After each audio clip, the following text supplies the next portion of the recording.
Welcome to episode 10 of the Wrong Kind of Music podcast, into double figures, number 10. From this episode onwards, we are going monthly. We've mentioned that a couple of times. Each show is going to have things like gig reviews, album reviews, a list of upcoming gigs, possibly interviews. If we're lucky, we'll get some exclusive stuff. And we're going to have a news section at the start, just to bring us up to date with anything that's happened locally. And that's where we'll start with the news! First up this week, The Crawling have released a video for one of their tracks, Poison Orange. It is, I think it's something like the 5th or 6th track off the album that's got a video now. Those guys are working hard. You seen it yet? Yep, seen it, loved it. I think it's their first sort of full concept. It is. It's kind of video. It's fully conceptual video, so the band don't feature in it, and there's kind of a story that plays out. Highly recommend checking it out. In fact, we're going to give you a quick clip of it right now, but I would advise you go over to the TWKOM's YouTube page and watch the whole thing. Teeth just lying. We have nowhere to go.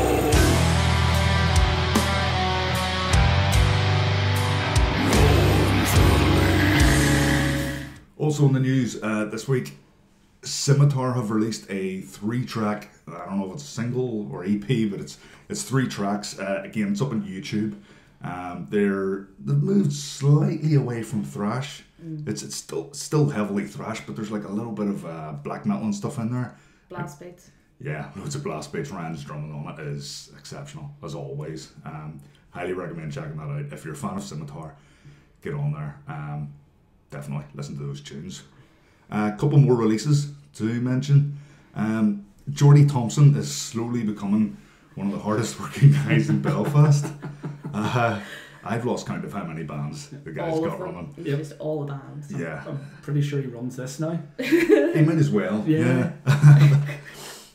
Jordy's released an album under his Winterness band. It's called From Light to Absolute Darkness. It's available on Bandcamp. Go over and check that out. I confess that we were going to review that for this podcast. We just didn't get round to listening to that through. So apologies, we might get that on the next podcast. But do go check it out. Jordy's got another band up, Spirit Ruiner, which I wasn't aware of. Yeah, it just seemed to come out of nowhere. Maybe it's been bubbling for a while.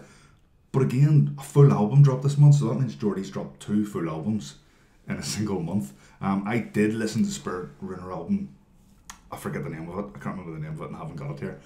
But I did listen through in work the other day, and it's not bad. It's like stoner metal. Yeah, the name would kind of that made me think stoner. Yeah, it's definitely worth checking out. The vocals aren't like anything I've heard on a stoner metal band before. Vocals are a wee bit different, and initially when I was listening to it, I kind of thought, not sure about this. Yeah. But once you get about 2 or 3 tracks in, it becomes what it is, essentially. Also on Bandcamp, go check it out. You can stream it for free, you don't have to pay for it. Upcoming releases, Death of a Salesman have a single coming out on the 4th of May, Heretics. Just in time for the final. Just in time for the final. I think that's a brilliant one. Yeah. Just dropping that new material before playing the final. We've talked about Death of a Salesman before, and they're a band that I used to not particularly like. Just got into them recently, starting to really take to them. But, you know, they've a fair amount of material.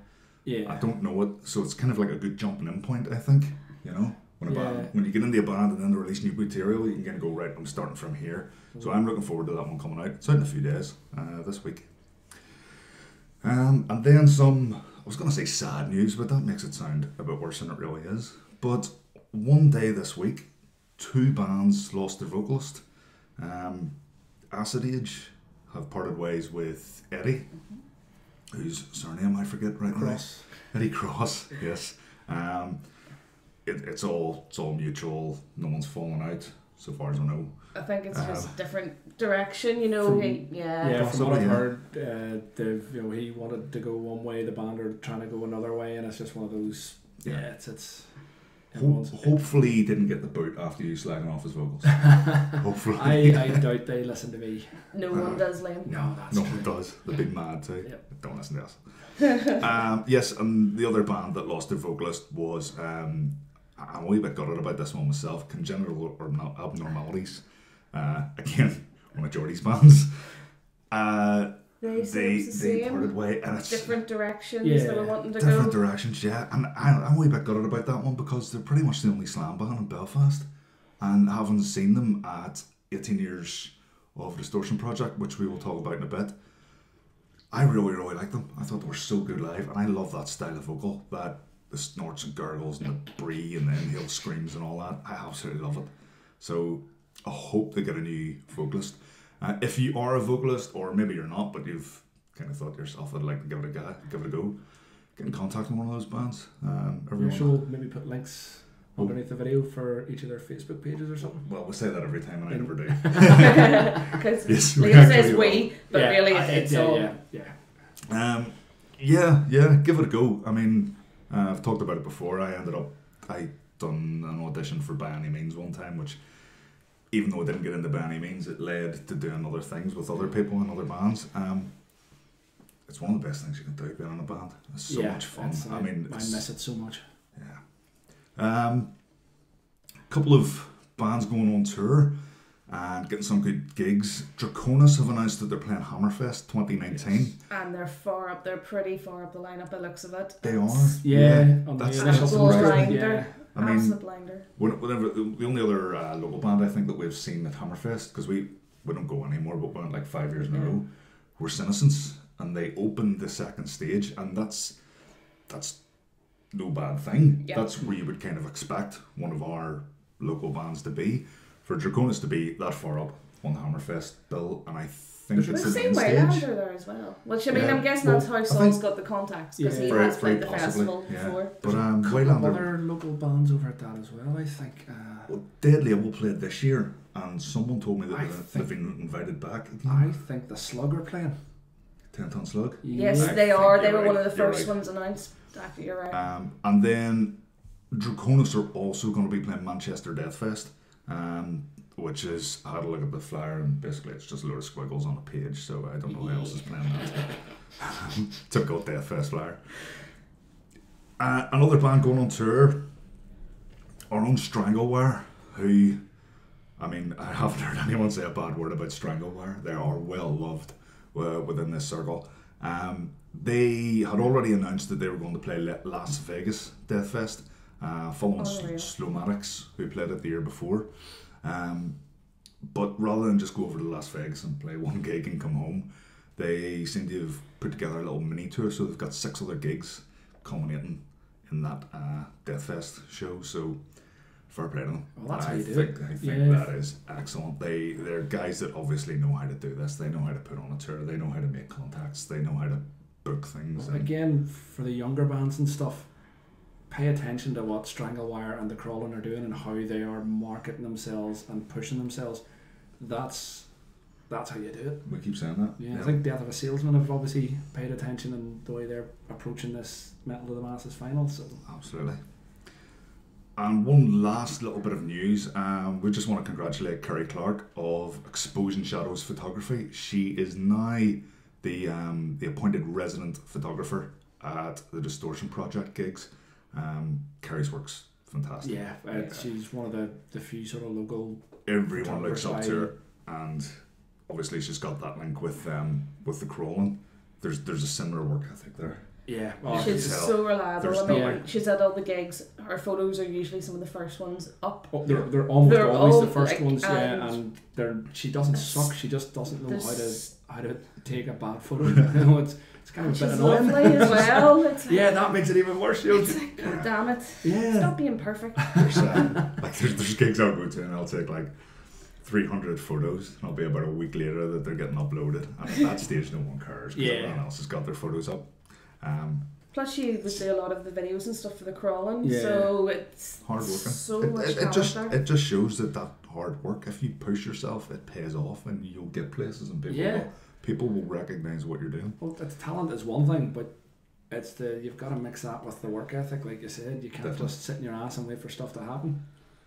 So, congrats to Kerry. I just got cider up my nose. It's not like your mouth isn't big enough to get it all in. Like, go fuck yourself. So that wraps it up for our first ever news segment. Hope it wasn't too fucking boring. Now onto the weather. Onto the weather. Yeah, no. So the next section is going to be introduced by Jason of Oracle, because we've got these little intro things. So take it away, Jason. The next section is Gig Reviews! So for our gig reviews, we're going to fall back in the old habits here, because we're going to be talking about metal to the masses. We didn't want to do a podcast for every semi-final because we would have been repeating ourselves to a degree.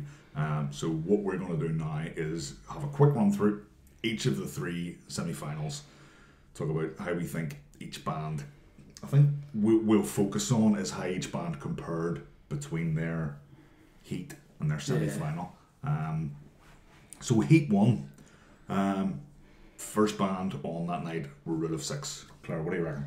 I know Rule of 6 in the first round, maybe the podcast wasn't so kind. There was a lot of maybe criticism. I haven't spoken about them before, but I agreed. I don't think their first set was very good in the heat. So I'll be honest, I was a wee bit apprehensive for the semi-final. But from the moment they got on stage, it was completely different. Like, it was talked about this. In the first heat, only 5 of them got on stage. They were missing someone. They started late.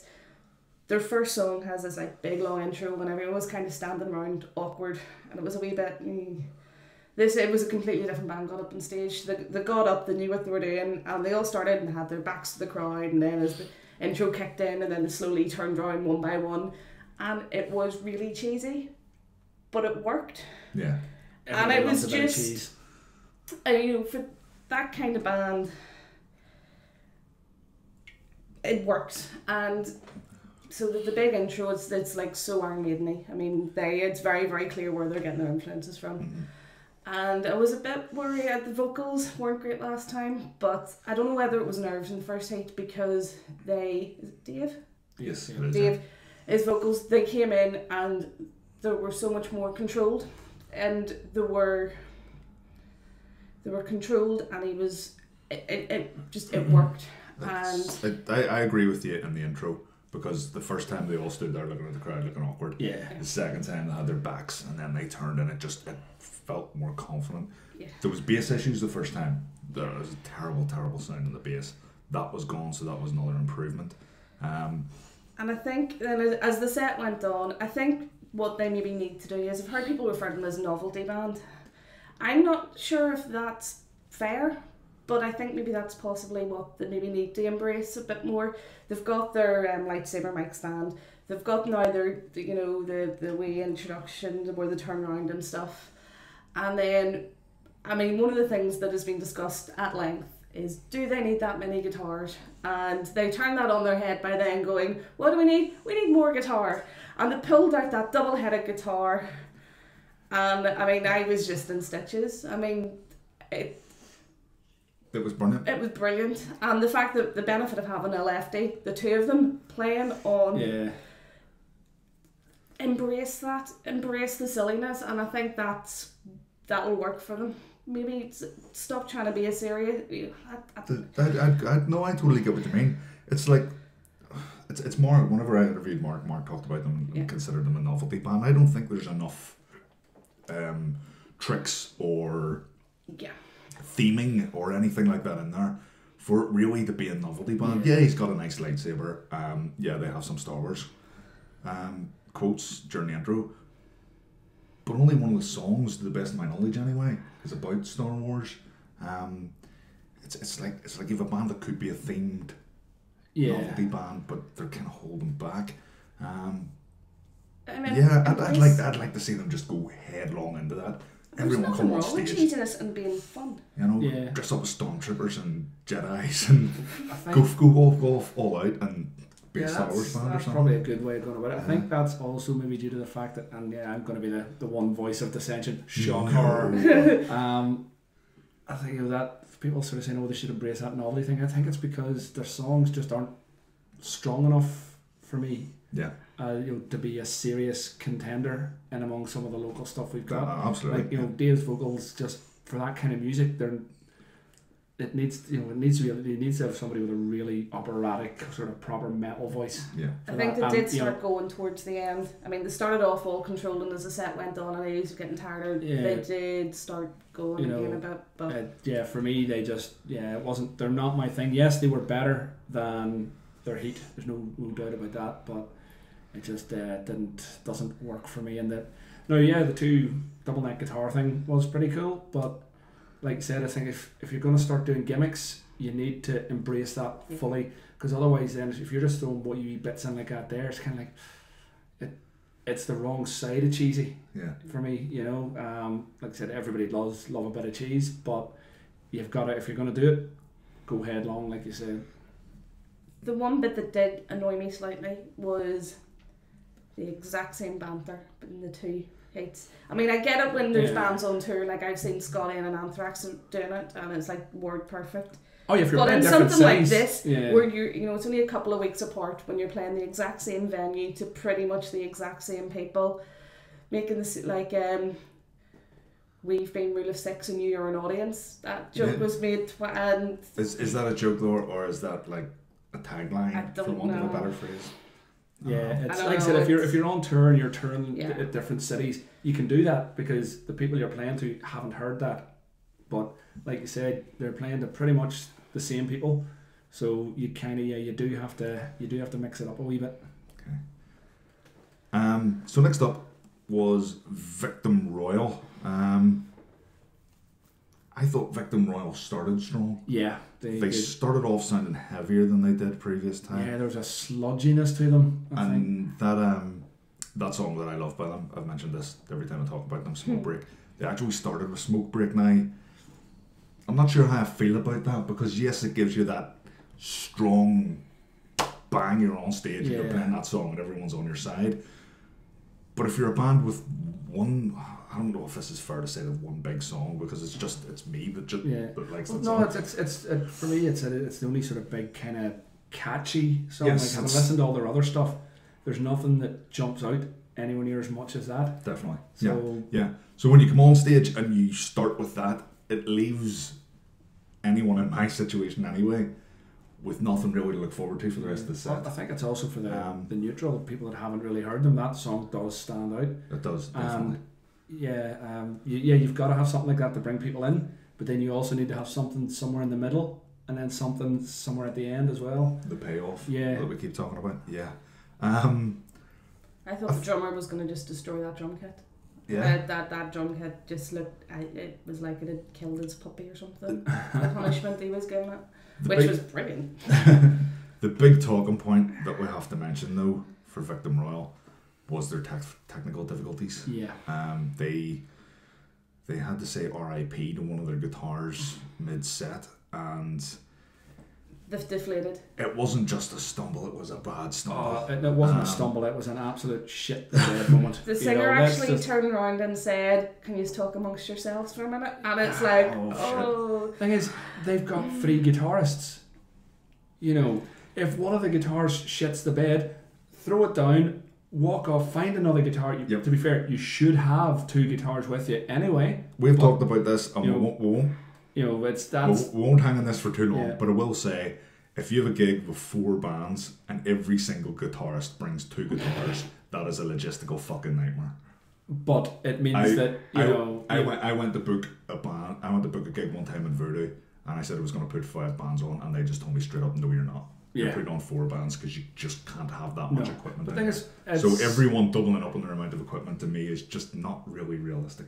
Now, fair play also at this stage then to Rule of 6, because they swooped in and saved the day with the spare guitar. But I think the main problem was the fact that, like I said, they've got 3 guitarists and one of the guitars dies and they stop. I'm 100% on you with that one. I'm sorry. Just fucking. There was another band we'll talk about. Yes, there was another incident in one of the other semis. Which is how you handle it. Yeah, but you throw the guitar down, you go find another guitar, the band plays on.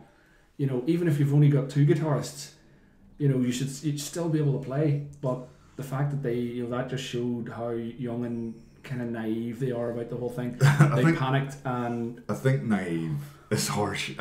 Inexperienced, I think is fair. I mean, I think for the band, that could be one of the best things in the long run that happens to them. Every It'll band never- has to go through that. it'll never happen again. Yeah. It's a learning They'll experience. know how to do it. But the thing is, It was just a pity that it happened for them in that heat. And it was like they just all crumpled. You could see them my sink. heart broke I was because so they'd started devastated. really well, yeah. the wind was knocked out of them and there was no coming back from it, and they knew Yeah. that was them going out. Yeah. And you just had to stand and watch it. And I think at one point the guy whose guitar went, he just pretended to play for a certain while, but you could tell how frustrated he was. And You could see even after that, you could just see he had the look on him. And he goes, "I've basically ruined any chance we've had tonight." Yeah. And you could see that just shrunk him the whole rest of the set.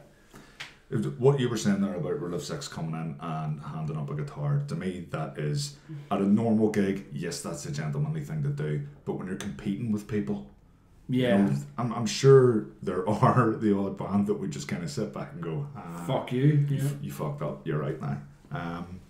But they stepped in, they gave him the guitar. I think they were heroes for doing that. Then there was, one of the wee guys in Victim Royal then started joking about how they've got 3 guitars, Rule of 6 have 4 guitars, they should get together and just have 7 guitars and just be the most guitar-y band ever. All the guitars. All the guitars.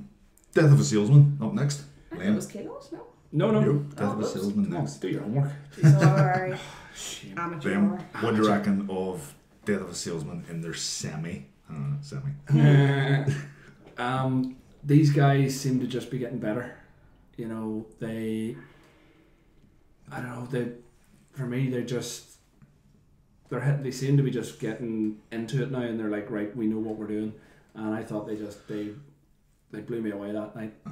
I'll be honest, when they first went on and started playing, I was kind of going, I'm not sure this is working. And the note that I've got here is that because they were so good in Voodoo. Oh yeah. So good. And then I was thinking to myself, is it just that this band don't work on that stage in this venue? Well, I Or think they, the thing that I haven't mentioned yet is they had a whole new member. Well, that was they Dom's did. very first gig Yeah. with the band, and I think that was the first time they've been on stage playing together.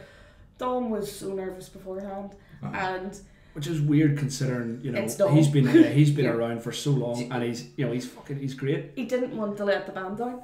Yeah, which He was didn't never want to be gonna the happen. reason why they were getting put out, and Yeah. I think he built an awful lot of pressure up on himself, and I think that's maybe just there was the initial nerves, Yeah. and it maybe did affect the performance a wee bit compared to. I think it was maybe the first half of the first song. It was you could see them finding their feet a wee bit, but then, like you said, all of a sudden something just clicked. Yeah. And yes, it's like, absolutely. woof. That's what I was saying. I was standing there thinking, maybe this just doesn't work in here. Maybe these guys need to be in Voodoo. Yeah. Maybe they need to be in that small. But see, after about a song and a half, they found their stride, and I'm just blown away by them again. And the more I like a band, we sit and we take notes when we're watching because we know we're going to be doing the podcast and we're going to be discussing these things. I have no notes. That's what I was about to say. The more impressed I am by a band, the less I have to say. That's all I've got, is that initially I wasn't sure that they were going to work in that venue. But once they found their stride, fast, heavy, brutal, aggressive, explosive, they are everything that a modern metal band needs to be. Yeah. And I haven't anything else to say about their performance, because I think when you're on point like that, there's just not much to say. And I think as well, like what helps is they have in Rory quite possibly one of the best drummers in the country. Mm-hmm. The guy is he's just a powerhouse, and Shame he's such a technically- dog shit. oh yeah, he's an absolute fucking claw hammer, but he's just technically so on. Like, that boy will never put a foot wrong. But a lot of times you'll get these technical drummers and they don't have any kind of heart to them. Mm-hmm. Not the case with him. Like, it's watching him play is just blows you away, like jaw dropping. Yeah. And to be honest, I think what actually did impress me was chatting to Dom and stuff after. They actually hadn't had much of a chance to practice as a full band, like him and the other guitar player. I think had done a lot of time. Now I was when we were chatting to Matt earlier. They are in for like 8 hours today rehearsing. They have been working their balls off since that semi-final. Dom has been because a lot of the songs they didn't have time to redo them. I think for the 2 guitars, so Dom was following along. And from what I'm hearing, like when it gets to the final, they have reworked those songs. They are working their that comes back to our off. point from previous podcasts, where it's like, how do you up your game each heat? Yeah. And these guys, it just seems to they have just worked this fucking perfectly. That's like the interview with Mark Ashby. He said it was a brave move to bring in a guitarist during the competition, actually between heats. I don't disagree with him. It is a brave move. But I think it's also a very brave move just to do the same thing. Yeah. Or 3 gigs, Because you know, if you're going to just play the same set and stuff, you have to know that it's of a level that is just several steps above everyone else. And with the competition this year and the quality, that's just not possible. And I love hearing stuff like they're going into the street, they're going into practice for 8 hours straight.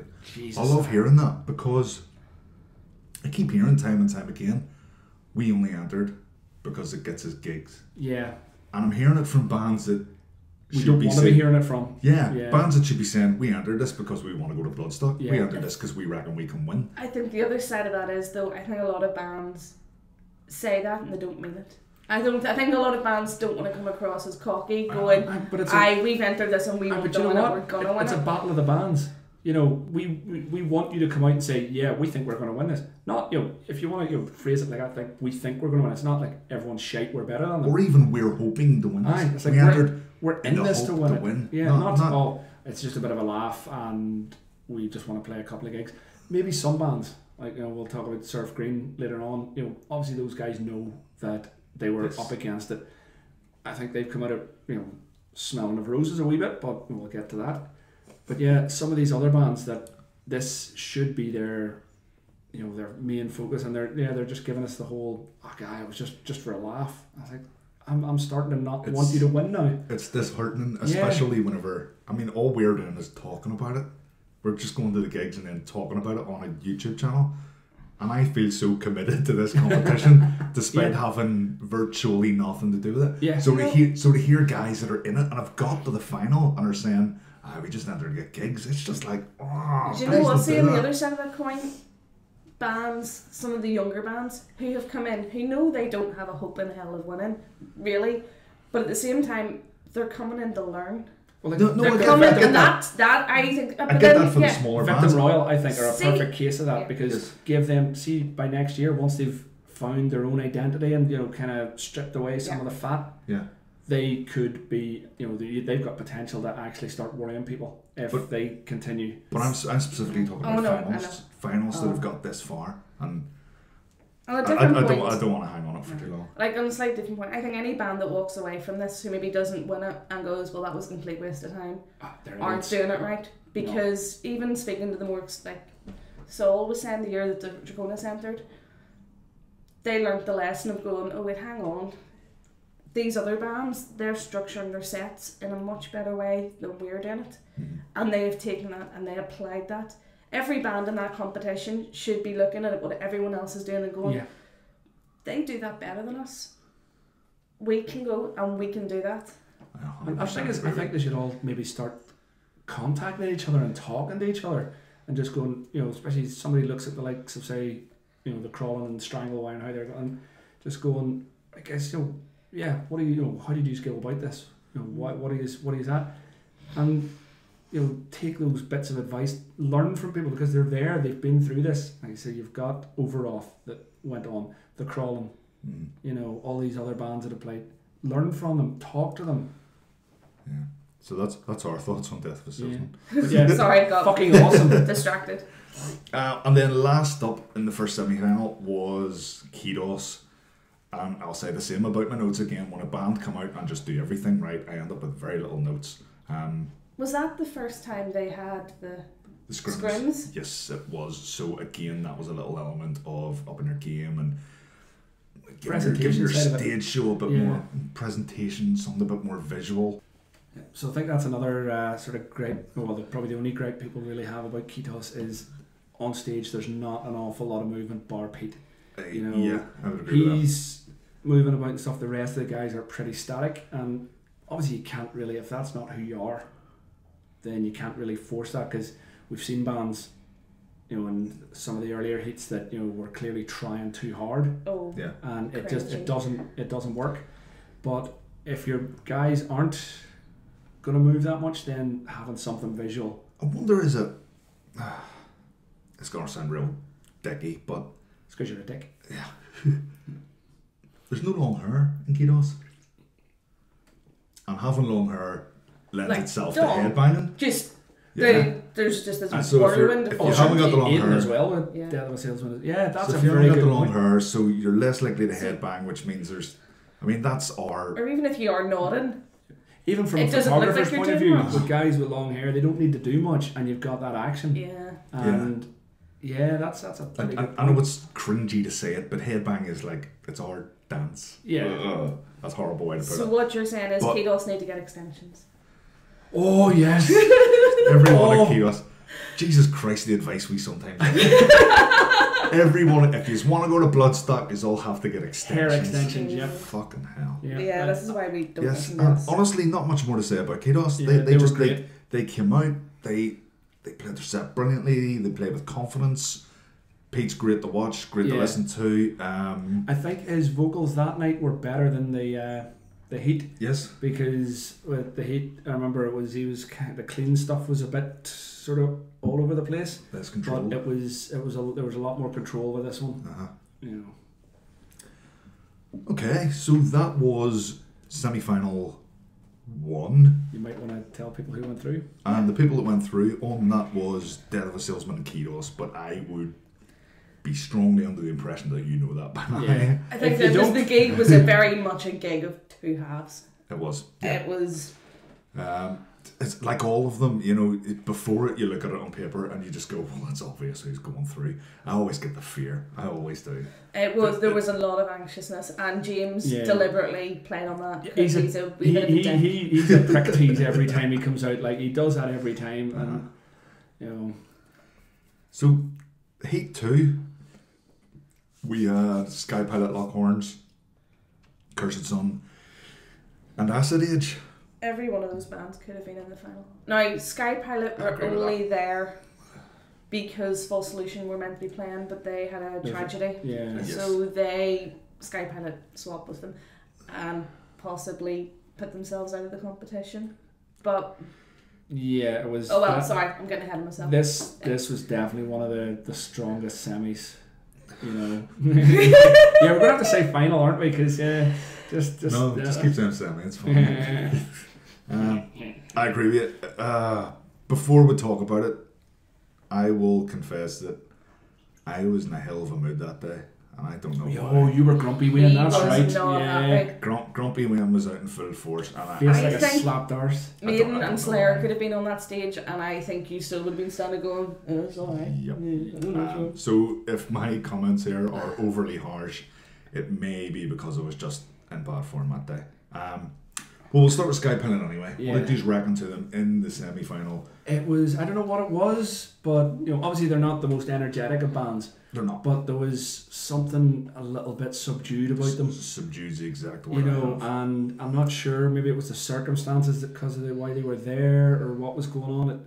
It took a while for them to really kind of warm up. Mhm. You know, I mean, they were also convinced they were going out.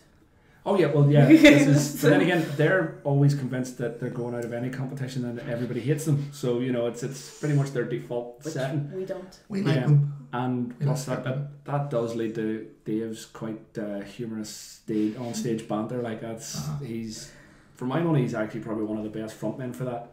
He's very self-deprecating and he gets the crowd laughing and gets them. Yeah. And I think that people, I've noticed, you know, I've spoken to a few people and they're maybe not the biggest fans of Sky Pilot, but when they see them live and Dave starts having the crack with people and stuff, they find themselves warming to them a bit more. Yes. Yeah. So That's drifting off topic. That's how I got into Sabaton. See, the first time I seen Sabaton, Jochen had me in stitches. Yeah. I thought he was hilarious, and it's like I would go back and see Sabaton For the just for the comedy. crack because they're that funny. But then I picked up an album and actually got into them, and I think they're exclusively the only power metal band that I like.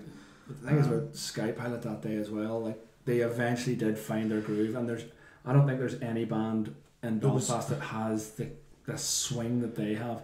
Plus the sound from the rhythm section, the drums were just fucking immense that day. The only note I have for them is that it's an awful lot of noise for just 3 men. Oh yeah. Because it's The I drums don't know where and it the drums comes and from. bass were just fucking huge that day. Like it was. I would even say it was Bonham-esque. The sound of the drums, they just sounded. They filled the whole room. Like I think they changed the set list from the original, they changed, right? Yeah, pretty much every time. Which is the sort of thing that I would obviously say, do that. But it was a bit more of a. It But wasn't I think a that hard punching set. they dropped out some of their bangers. Yeah, I'm almost sure they didn't play Thumper, and going to see I Sky don't think we Pilot. did. Going to see Sky Pilot and not hearing Thumper is like.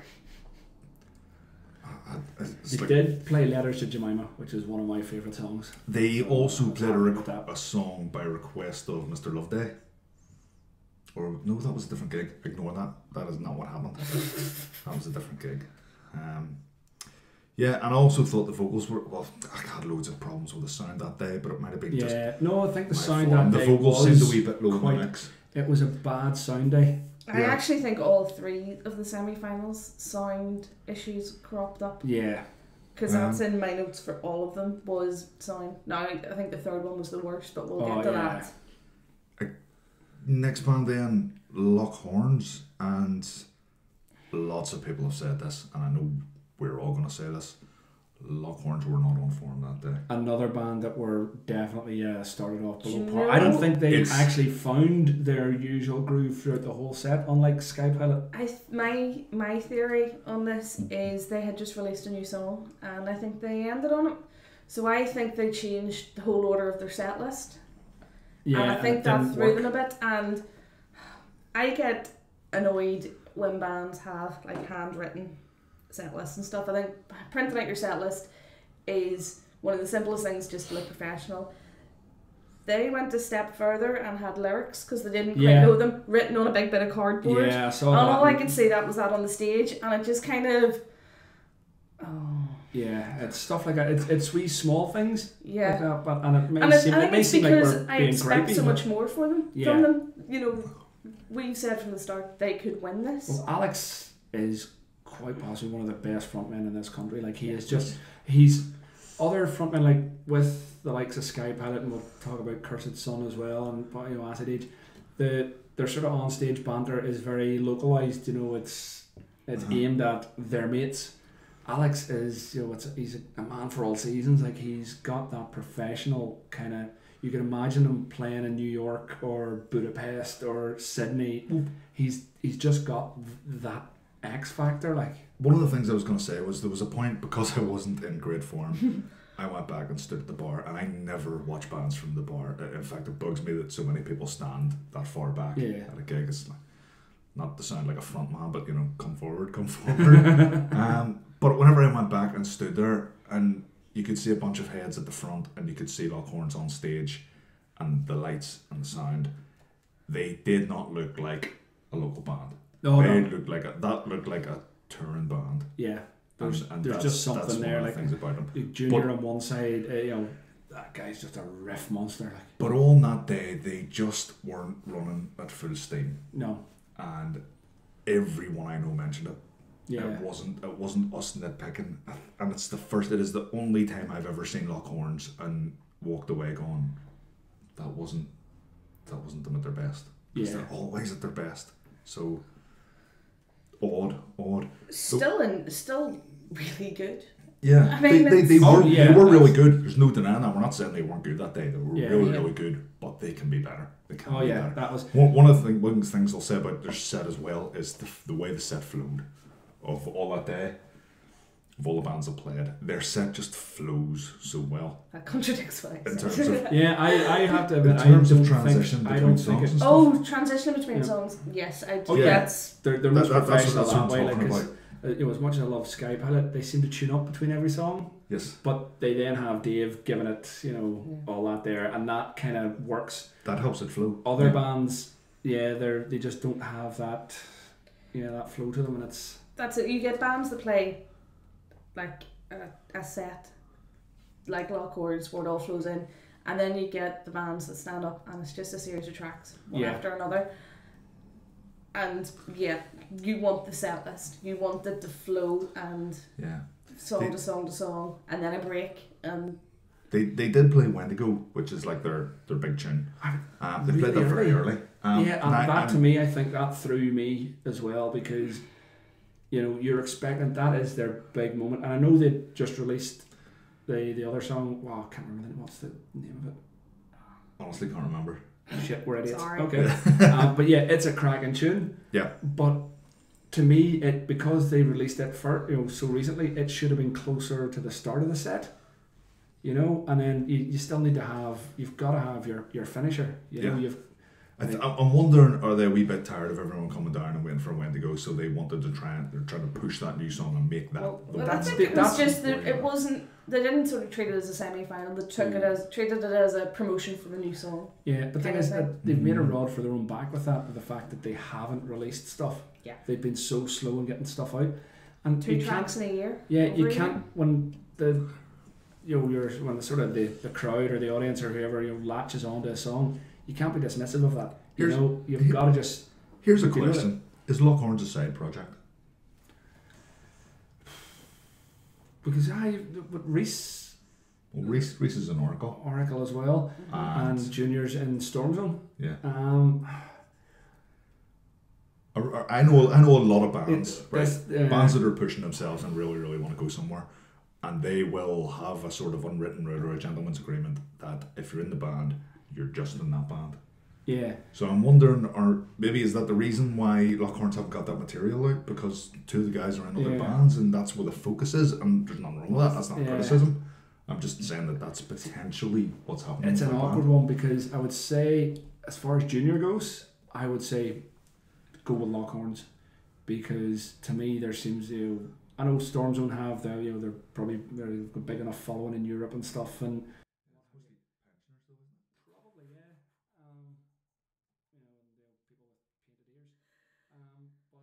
I think Lockhorns, that should be his focus, because they have the potential to be so big. Mm-hmm. There's so much, they've got such an appeal there.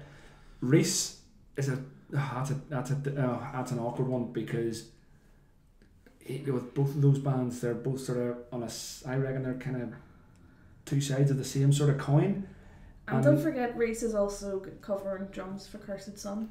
Was that not a one-off? He's also doing the tour. Oracle, Cursed Sun are doing a tour together. Right, okay. Reese is doing, so he's going to be doing double duty every night. I hope they can afford physio. So yeah, but that's a tricky one, and I think at some point there's going to be a moment where they're going to have to make a decision. Both those guys, and I hope. It's hard to know what way that's going to go. I'm glad we decided to just do the one podcast for all this, because we've clearly very little to talk about. I'm stuck for words. I don't know what to say. Yeah. Third band on the night were Cursed Sun. Fuck me, how many times have I seen Cursed Sun in the last 2 months? Is that the first time they've had an intro? What was their intro? I don't remember that. I was grumpy. Literally, I have notes. First time using an intro ? They came on stage. There was an intro before they got into it. Oh yeah, they did have something going. I can't remember what it was either. I'm pretty sure they've done that before. Don't know. I think they probably have. Cursed Sun, is that the first time you came on an intro? If so, why? I'm pretty sure I asked Andy this and I've completely forgotten this. Yeah, should probably have drunk on me skunk. Actually, do you know, that is a point of, I was drunk, I drank in all the heats and I was sober for every semi-final, which I think may have affected my enjoyment maybe for some of the bands. Okay. Because, yeah. Yeah. Well, Cursed Sun set, I mean, I've said this before, but they played MDK, one of their new songs, and that is, it's just sitting there waiting to be played at a festival. Yeah. You know? Jesus, the audience participation, the chant in it, it is just rife for it. And if someone says to me, what band do you want to go through, it may not be the same answer as name one song by one of those bands that you would like to see play at a Bloodstock, because MDK would be that song. Yeah, and the thing is, you could see that being played on the main stage, not fucking other stages. In the middle of the day, that song, the main stage, and just getting every fucker shouting it deserves a big audience. Yeah. I would love to see Cursed Son get big just for that song, to get the audience it deserves. One thing I will say, and maybe this is me being a wee bit harsh, and maybe it was because Grumpy Wayne was of the day. He was sober. Also. Was it sober? I don't think it was. Oh. No, I think you were definitely drinking, but because you were trying to drink the grumpiness away, and it was just making you worse. On the day, I thought to myself that the Cursed Son are 98% of the way there, and there's just, I can't place it, and I can't put my finger on it. There's just something needs tightened up to make them the band they should be. I think it's going back to Lockhorns. It's the way Alex, like I said, is just, he's a frontman for anywhere, whereas Cursed Son they're our mates. Yes. And stuff, and I think that you say vocalist for anywhere. Andy will do vocals anywhere in the place. Yeah, he always does. Yeah. Like He went off and he climbed up, and one day I'm waiting for him to do his big jump off something he's climbed up on, he's just gonna hit the One of the things, and you said this about one of the bands earlier, is that I do think Andy's banter on stage is so localised. It's for us. If he that's great for us. It is great for us, but I think you need, if you went on a tour of England, you can't bring jokes about Belfast with you. It's not going to work. Fast. So yeah, and I think that sort of goes back to what we were saying about having the same sort of stage banter. It's if you're hitting different towns and stuff, you can then hit into that sort of that groove of you're the best audience and blah blah blah. And maybe it'd be good that I would like to see these guys on tour. If they play in England or Scotland and stuff, seeing them and seeing how they interact, because maybe we are being a tad harsh because we only see them here. Yeah. But you're ready for daft comparison of the podcast? It's a bit like Paddy Keelty. I've seen him live and he was great.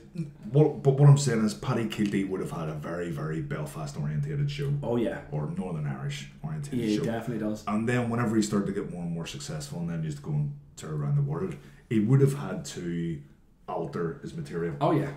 He could even use the same material, but at least express it in such a way that it's open to a wider audience. Yeah. And I think if Cursed Son were to go on tour or to go to Bloodstock or something, I think they kind of need to do that. And I know that this just shows the level of nitpicking we're getting down to here when we're talking about, is your banter going to work at Bloodstock?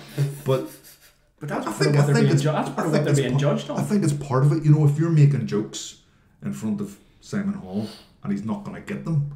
Yeah, he's just going to then it's going to be like. And there's another band that's making jokes and Simon's laughing at them. And I know you're not there. You're not comedians. You're not there on stage to make people laugh. But it does. Andy would classify himself as a comedian. So turning around and calling him not a comedian, that's harsh. That's what you're there to do. You're there to entertain the crowd. And in the final, you've got Simon coming over from England, who is basing on what are these guys going to be like on a festival stage in the middle of England with people from all around the world watching.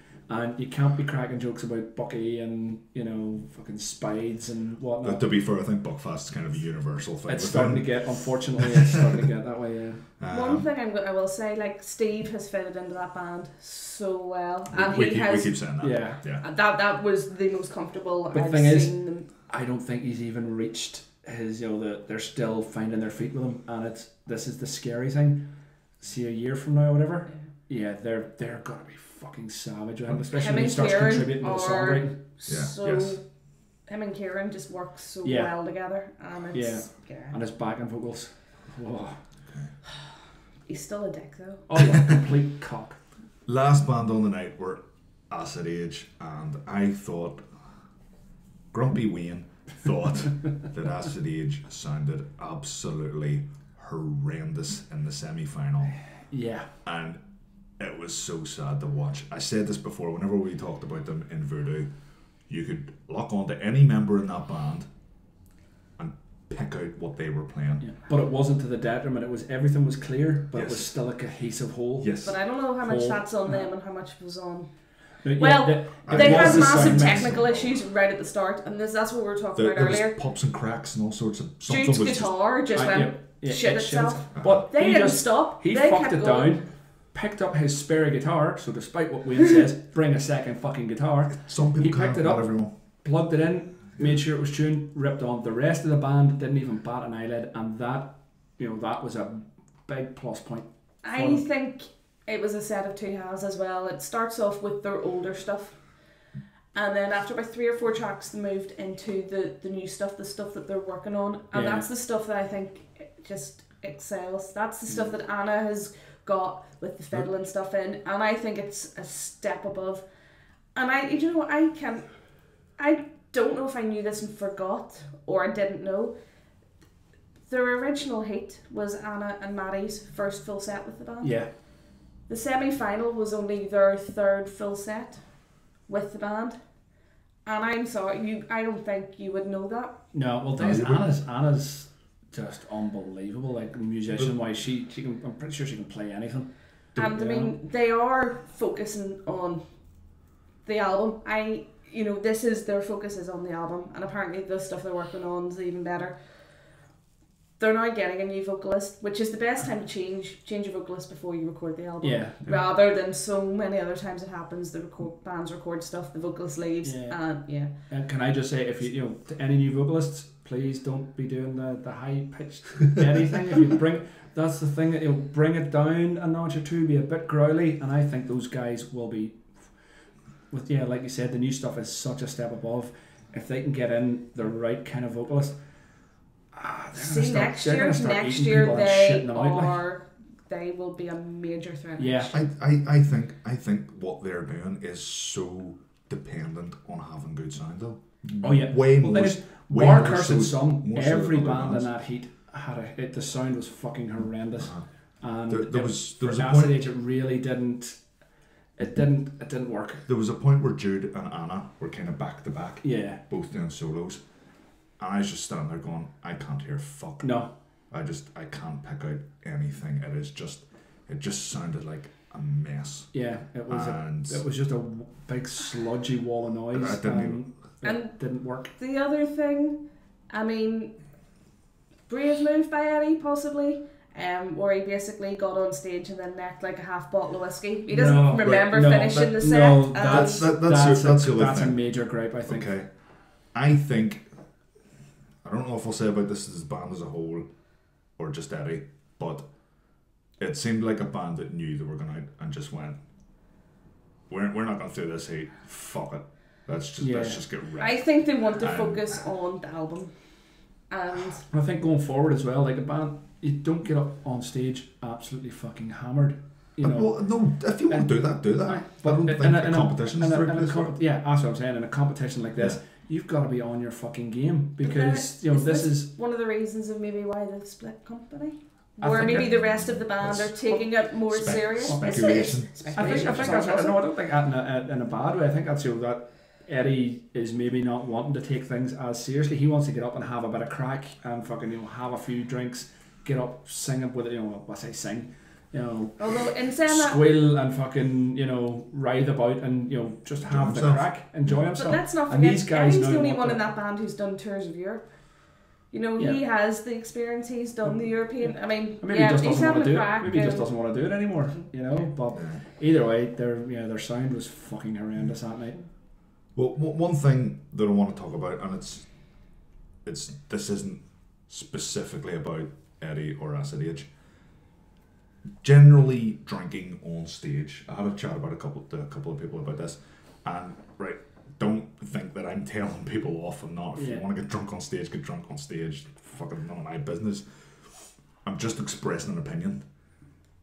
I think if Simon Hall sees people at the final drinking on stage or being drunk, I think there is very much the potential for him to think, these lads are just out for a piss up. It depends on what they're drinking. Do you think? Fun. Well, I mean, if See, you have a they've couple got- of pints, if they've that's got a, if fine. they've a pint sitting there and they're from time to time sitting at that, or That's- a bottle of beer, and they every couple of songs will take a swig. I think that's fine. That's you fine. see that it's all the the neck time. and the bottle It's of whenever whiskey you've or got a bottle of whiskey or a Buckfast bottle of Buckfast and you're sitting slugging that, then that basically just that looks bad, and that gives the impression that we don't really give a fuck. We're just here to fuck shit up. Because we've said it before, those guys at Bloodstock want to run a tight ship. Oh yeah, they're not gonna fuck about. We've been told by the guys that play it. Is it a half-hour set with a 15-minute? 15-minute turnaround. If your shit isn't ready to go on in that 15 minutes, then you're eating up your time. You don't get to play on. You have to adjust your set as soon as your half hour that specific time is done.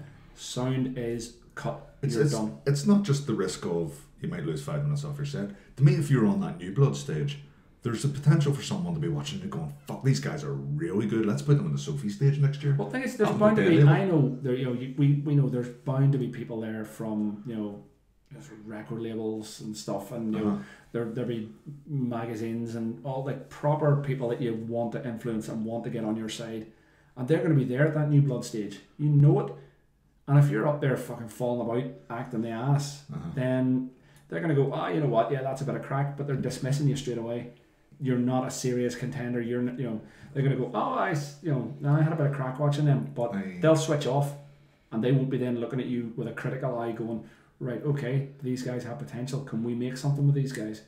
And if your normal gig playing, Voodoo or the Warzone, fine, but in this competition, no, fucking take it seriously. Get stuck in. If it was me, I wouldn't even have that bottle of beer on stage. No, personally, I would just want to make it look like we are on stage to play music and do fuck all else. Yeah, that's what we're there for. You're only up there for half an hour. Yeah, it's only half an hour. And I know that some of the bands, it's almost like a tradition that they have that bottle there or whatever. It is a metal thing in history, was bands getting drunk on stage, and it. But I think ordinary gigs it's fine.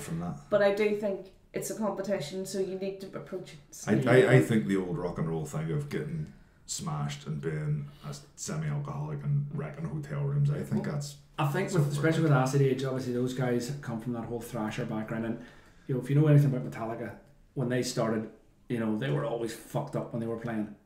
But yeah, I think it's a whole different kind of. They were a whole different beast of so they had what they had. My advice, for what it's worth, is on that night, don't be Lemmy, be Bruce Dickinson. Yeah. That's the best way I can put it. Anyway, on that night, the bands that went through, and I don't think it was a shock to anyone, were Lockhorns and Cursed Sun. Am I right in saying the Cursed Sun got the higher score? Yes, they were the winners, and it was because they were clearly the best band on the night. So Cursed Sun into the final, third time in the final. Yes, third time 4 years. I think we'll discuss that once we get through the last. Also, just I think we need to make a wee note. That night had special headliners Cerebral Scar from Northampton, who they won. Obviously, they were a winner. Were they? Yeah, I think any of the headliners. I think the headliners that do all around the heats have played Bloodstock and won through Metal to the Masses before. Really? That's why they. I'm not convinced of that. I don't think so. I think it was because they were over, and it was just basically. I think I don't know. I've something about. I think they may have won, but yeah, could be wrong. But they were fucking great. Unreal. There was I always thought it was all right, and then this riff came out of nowhere, and it was like, holy fuck. I think it was a bit unfortunate. The crowd did seem to empty. But then the pit exploded. And they got a definite pit going. It was a bit. I think the atmosphere was a bit weird. It was like, okay, here's a band that aren't local that we don't know, and people seem to be a bit kind of wary of it. But yeah, after 3 or 4 songs, that kind of disappeared. Well, Grumpy Wayne didn't like him. Can I also do my highlight of the night was Kedos were down. Kedos were on a campaign that night to ninja sticker everyone. Oh yeah, I have a sticker at home because of that. Pete was disappearing into the pit for Cerebral Scar, and he was just getting everyone. So many people. There were so many posts out on Facebook the next day going, "Dude, was this you?" Once again, that is such a great market. And granted, he was pissed out of his skull, and he was. I think he was just doing it to annoy people. You know, but it's worked out as a really great marketing tool because people are coming back with Kitos. What the fuck? Okay. Yeah. What's a keto? And you know what? See, then at further gigs, people were turning up and they still had their stickers on their jackets and stuff. Now, I also want to put out, that was funny, Kitos doing it that night. Yeah. I don't want to start going out to gigs and have 20 band members just appearing with stickers, because find your own ways of being. When something like that's done once, that's it. That's funny and it's cool and it sticks in the head after that. Like you said, it's just annoying and you're going to get a finger in the eye. Okay. Okay, I've got a final note about that gig, and it just says every band sounded like shit. But that was Grumpy Wayne. Yeah, that was Grumpy Wayne. I'm dissociating myself with Grumpy Wayne. He actually left halfway through Cerebral Scar because he thought a packet of crisps might cheer him up. Did they? No. What crisps were they? I think they were like Tito Rough Cuts. Tito, send us crisps and we'll keep mentioning you. Yes, Tito Cheese and Onion would have been the dog's balls. That would have done the trick. Cliche. So, Yeah. sorry, metal podcast and we're discussing crisps. Crisps are metal as fuck. Crisps, yeah. Crisps are awesome. Yeah. What's your favourite packet of crisps? Let us know. Comments below. Doritos Chili Heatwave. Walker's prawn cocktail. Oh no, we're Tito's really prawn doing this cocktail are then? nice. Yeah, we are. Golden Wonder. Wonder. They still do Golden Wonder. Golden Wonder? Fuck. They don't do Golden Wonder prawn cocktail were the best. I actually don't know. I don't think they do anymore. Fuck. I don't know if I'm editing this out or not. I'm sad now. You're sad? Yeah. I want some Golden Wonder prawn cocktail. I'm trying really hard to think of like local band / crisp puns at the minute. But nothing's coming to me. I'm sure Molarberg can come up with something for you. Yeah. Right. Moving on. This is going to be the longest podcast ever. Oh, it definitely is. Yeah. I'm hoping for like 2 hours maybe. Heat 3. Semi-final 3. Semi-final 3, yes. Semi. Oracle, False Solution. Is there now a meme about False Solution that I'm missing out on? No. I keep seeing people posting on Facebook like False Solution written out dead long, like it's False Solution, or I don't know what it is. There must be a joke about False Solution that I don't get. Could be just the band. If you know, please inform us. Surf Green and Thunderwolf. In a brand new venue, Bar Sub. In a brand new venue, Bar Which Sub. brand new for this competition. Yeah. I don't think I've ever. Unfortunately, the finals there. Yeah, I've never been to a gig there where the sound has been good. It's. I have no problem with the sound in there. Now I know it sounds a wee bit. Oh no, the sound on that night I thought for all the bands was horrendous. My ears must be fucked or something. The one thing I'll mention about that gig in Bar Sub was I thought the lights were really, really dull. And I don't mean dull as in not bright, dull as in not interesting. Oh yeah. I know you're going to say from a photographer's point of view. Yeah, they were brilliant because it was just all white and everything was great. From a fan point of view, it's gonna be pretty shit. Now, there was no problem as well with Bar Sub. Any gig I've been down there, it's pretty much just a purple wall, light purple, and they don't have a decent set of lights down there. I don't think. So either way, you're kind of fucked. Unless you're the crawling or something and bring your own. But yeah, I thought the way it was lit with that just a wall of white made it. There was no ambience. There was no atmosphere. It just felt like bands playing in a room, and I know that's what a metal gig is. Most of the bands then, it just looked, there was like pale guys covered in sweat looking really uncomfortable. It was the opposite whenever I mentioned about how standing back at the bar and watching Longhorns in the Limelight. Now I know the Limelight have all their lights and stuff, but the point and still they're usually stands. shit though. You're standing watching that and it looks like a band on tour, proper gig and all that. Bar Sub sounded the opposite or looked the opposite. And I know that I doubt many people watching this would go to DSNT nights. They're like techno nights and house music and stuff. It doesn't look like the same room. They bring their own lights and that place is lit up like fucking Blackpool. I would just like to think that for the final someone could spur a few quid and hire some lights and make that room look more than what it is. They've got lights there. I think it's just a matter of pish. But I think it's just a matter of getting somebody down that knows how to work them. Can we get Aaron Oren? He knows lights, doesn't he? I don't think that's the case. I think the lights that are resident in that room are pish. Just I rubbish. think whenever there's good gigs on there and it looks the part, it's because people have brought their lights. Yeah, well, like I said, most gigs I've ever been to, Speculation. it's been, it's pretty much just like purple and it's kind of fucking rubbish. The other issue is loads of comfy sofas down near the bar. So Yeah, people people go to the were just back. sitting down, they were getting drunk and chatting with their mates, and there wasn't the same movement as the night went on. There wasn't as many people pushing it. It seemed, from my view, there seemed to be a decent amount of people on the floor for most of it. Like, but I thought it was, in terms of numbers, it could have been better. in terms of numbers, there was a lot of people in there. Yeah. And I do think people got comfy down at the back. Yeah. Whereas somewhere like the Limelight, well, maybe not so much Voodoo, but somewhere like the Limelight, there's nowhere really to hide. No No. matter where you are, you're kind of watching the band. Yeah.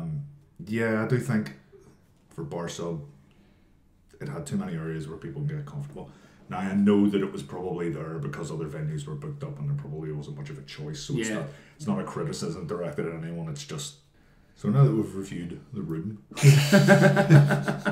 Grand designs, it's done by TWKOM. Let's talk about the actual bands. Do we have to? Well, it'll be a pleasure talking about Oh, yeah. one of them. Said this a dozen times before, I'll say it again, the less notes I have, probably the better the band were. Oracle smashed it. Yeah.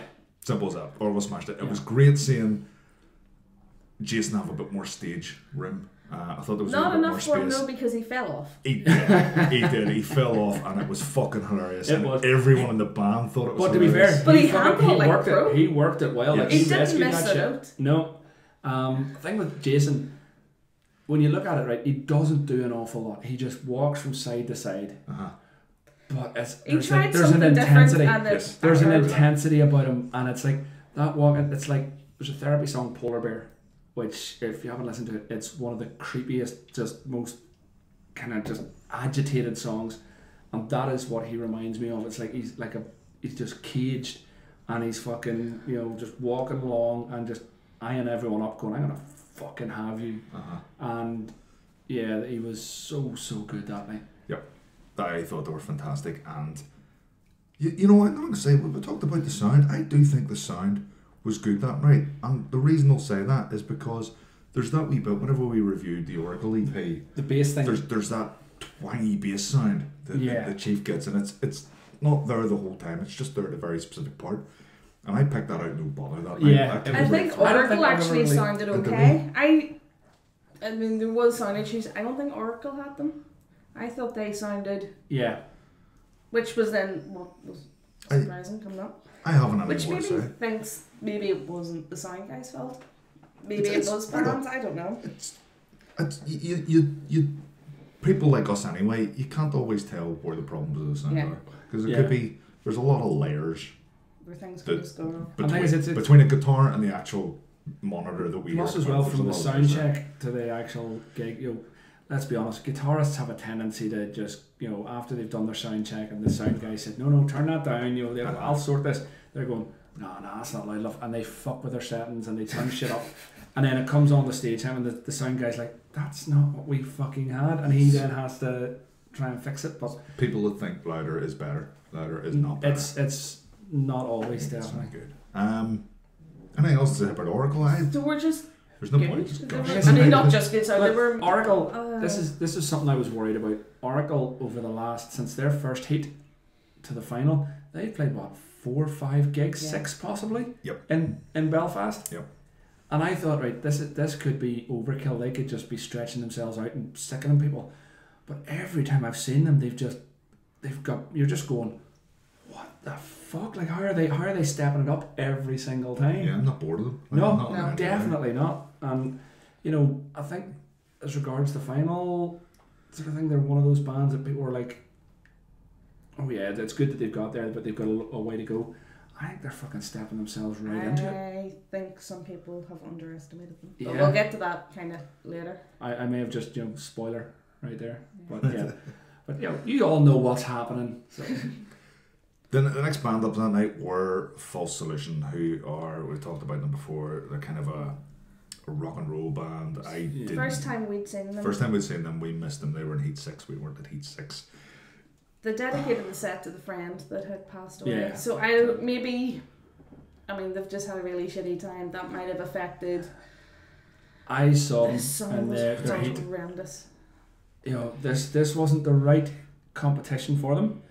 It's also they're not at a stage where they should be entering a competition at this level. Was the sound better in the heat? Because I say at the start the vocals were so off. There was stages I thought my brain was. Oh yeah, the sound ears. was better in the heat, but he's not a great singer. Again, I had no problem with the sound that night. You know, Really, my genuinely it was hurting my ears during Jesus. Full Solution, and I wasn't the Was- only one people said Yeah. that. Was to me. that the quality of the I sound, don't or was know. that something No, else? I think the last two songs, I think the vocals improved a lot. He sort of changed a bit. The style changed more. It was a bit Changed a bit. to the darknessy kind of scream. It was more screamier. It just seemed to work a bit better. yeah, The best way, and I said this to you in the night, yeah. the best way I can describe Full Solution is they sound like a cover band Yes. that aren't playing. Blah, I'll try that again. No, you won't. No. They sound like a cover band that aren't playing covers. Yeah, Because they'll play a song that sounds like Van Halen, and then they'll play a song that sounds like Guns N' Roses, and then they'll play a song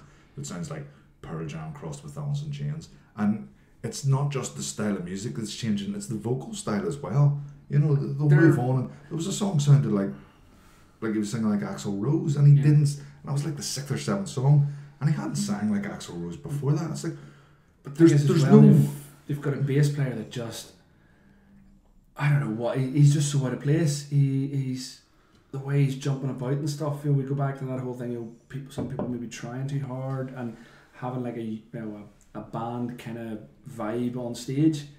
I also think that none of them are great musicians. Like their drummer is pretty rubbish. You know, he's got no swing, no soul about him, he's almost got no rhythm, you know. But I think they're a young band. Although I did hear a rumor that they'd broken up after. That's I just heard gossip. But I don't That's know. been confirmed. Yeah, I've not seen. But then again, they're not one of those bands that really do much in the way of social media. So they could well have. But yeah, they were. I just It's thought what we they said were, I thought they were earlier. awful. They didn't play a set. They literally played a series of songs. Yeah. And they overran, Yeah, which I think they I did that think as well. they had in their been other- criticised Yeah. for that in their first heat, and it just goes to show they didn't learn. Yeah, And they made the same mistake again, and that's And kind you know of what? unforgivable. you don't at mind stage. if a band overruns when they're really good, but Actually, no, they're- seeing a competition. oh no, yeah, you I can't. Yeah, just no. but they're not for me. They're not a good band. They're not. There was something that done Oracle beforehand that, you know, the whole hey Yeah. during bands, obviously with a modicum more enthusiasm than that. They started that a couple of times and it just fell flat. No one Yeah, knew they which one. didn't seem to bring Right. much of a crowd with them. And I mean, if you try that and it doesn't work, you might try it a second time, and if it still doesn't work, then like. But yeah, you just move on. You just go right. We've tried it. Nobody's buying it. You don't let it affect. But he kept doing it, and it's kind of like, dude, no one's into this. Yeah. You know, let it go. Just Let it go.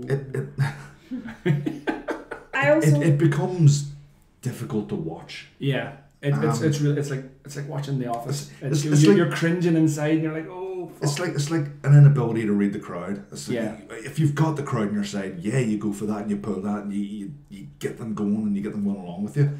If the crowd aren't on your side, just let it be. Yeah. Just play on and enjoy your set, or try to get them on side by playing your set.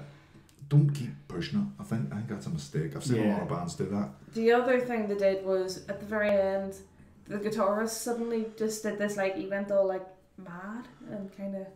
Oh, so And he it's got like- down on his knees and shit, didn't he? Yeah, and it was like you've spent most of the set standing there Cowering in really the static, shadows. and it was like he suddenly was like, oh, and he did, and it came across as really fake and quite cringy. And it was like, Yeah. oh, please don't do that. So like 9 out of 10. No. Moving on, the next band on the night were Surf Green. Who we also missed in the previous. We week. met again, the other band that we missed in the Heats. I went down to see Surf Green, and I've expressed my opinions on pop punk in the past. I went down thinking, let's see what they're like.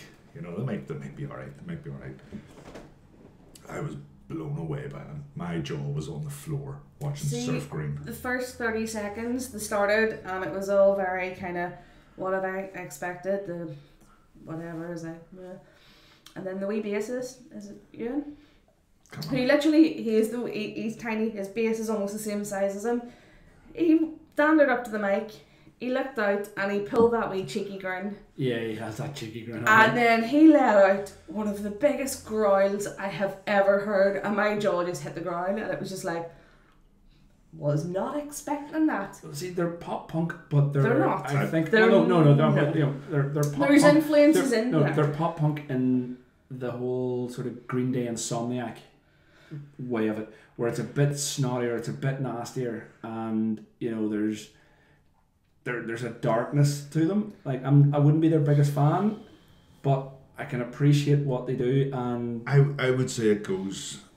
I think it's heavy enough and it's aggressive enough that it just doesn't fall into that pop punk box anymore. That whole Green Day Riley stuff is was fucking so hardcore. To me. Yeah, the best. I think a lot of people will say that H2O were a pop punk band, but they're not. But there's an influence in there, and I understand why people would say that, but that to me is what they sound like. They sound like a bit like H2O, Agnostic but Front. with heavierness. And they're not that heavy. There's bits. Agnostic Front aren't that heavy. Yeah. But yeah, I get where you're coming from. That early New York hardcore. There's elements of that in there. I mean, they don't sound like Madball. They don't sound like Sick of It All or anything like that. But there's something about them that reminds me of those bands. Another thing I'll say about them is the chemistry between those guys on that stage is beyond anything. See if this was chemistry in your band to the masses, they'd fucking walk it. The way those guys get on with each other on stage is fucking outstandingly good. Every one of them can play. They work together. Everything is, there's nothing seems forced or weird, or they have a flow about them. They were a young band, but I thought the sound at the start wasn't great, and every single one of them turned and started adjusting stuff, didn't lose their flow, and they nailed that sound. I mean, well, I'll say, like, I saw the Heat, and in the Heat, once again, not my favourite band, but I could appreciate how good they were in the Heat. They weren't as good in the semi-final. Really? Yeah, they really weren't. But there was a lot of sound issues as well with the sound issues in the semi-final. Just it kind of sucked a wee bit out of them. Mm-hmm. So yeah, but it's see that bit like halfway through the set where Ian just walks to the centre of the stage, no microphone in sight. Yes. And then just let out this almighty scream, and it was like, I think they must have heard it all the way at the top of the building, because it was. He's so tiny. How could he make so much noise? That statement of basically coming out and going, I don't even need a microphone. I don't even need your PA. I'm just going to stand here and scream. Enthusiastic. I'm so happy. Fun. And then at the end, they brought on one of their mates. And now I know they are wanting to stick as a three-piece, but the guy that's the lead singer, who's also their guitarist, I think he does struggle maybe to balance, because once he handed that guitar over and he got the microphone and they did a cover of State of the Union, and he pulled out his inhaler and set it down. And he went fucking mental. The vocal, I mean, I wouldn't have expected he could have done vocals like that. And I think because he's maybe split between doing the guitar and the vocals, it maybe affects. Yeah. That last song, he was like a pinball around on stage. The sweat, and it was just that was straight up punk. They're great to photograph. I'll say that much. And do you know what, they're playing Sunflower Fest? Oh yeah. Don't know if we're decided if we're going or not. If we are, I will be there. That they are a perfect that kind of festival band. Mid-afternoon. Yeah. Oh, they'll do well there. Fuck me. That's what I'm saying. I went from what are a pop punk band doing out there in this competition to I will go see them. Right? And I know that they're not going to be playing with bands I like. Like, they're not going to be on a bill with the Crawling or fucking, I don't know. Do you know what? I mean, seriously, someone in the Warzone needs to get them in. Warzone would be perfect for them to play along with bands like, I don't know, even Thousand Drunken Nights and stuff. Are they still together? I think so, yeah. Yeah. I mean, they're they're young and they're enthusiastic, and they are taking a wee break to try to get their sound nailed down a bit more and re-record the repeat. And Takers and Users and Surf Green. Yeah. I'd bet that. yeah, I mean, I do just think, I love them. Really, I mean, yeah. One wee question that I'll ask. They brought a guest up, right? And it's a competition. Is that breaking the rules? Can you do that? That's a don't know. fucking good question. 'Cause- Yeah. They knew, and I you think would- they you are would- one of those bands. They knew they were never making it to the final, and they were just having a bit of fun. I didn't know that they weren't making it to the final. Hang on, No, they there's no but chance. sure they posted up going, please come down. This is to the thing. This is going to be our last gig for X amount of months, and then you That's commented right. and you were like, "What about the final?" And they just give you a wee winky face. It was like, But I think, I mean, if we were trying to call that gig, which we did in the past, I think I actually said Oracle and Surf Green. Yeah, but you're stupid. "No, you No, called. No, did you I didn't. not? You definitely called because Sky Pilot was originally in that, and you called Yeah. Sky Pilot or Oracle and Sky Thunderwolf." Pilot, you're right, you're right. But with the lineup being what it was, Oracle, Fall Solutions, Surf Green and Thunderwolf, I know they didn't go through, but I don't think it was such a remote possibility. With that performance, knowing the judges and how they judge it, yeah, it was never going to happen. pretty sure they got my 3. Can't remember for sure.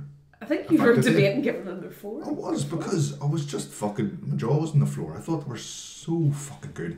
They to me, they embody what a band should be. They're fucking passionate and they look like they love what they're doing. And I just love that. I love seeing young people that love music. I mean, that's what it's all about. The thing is, a At the band end on of it. stage, you don't want a bunch of guys standing there just staring at their feet.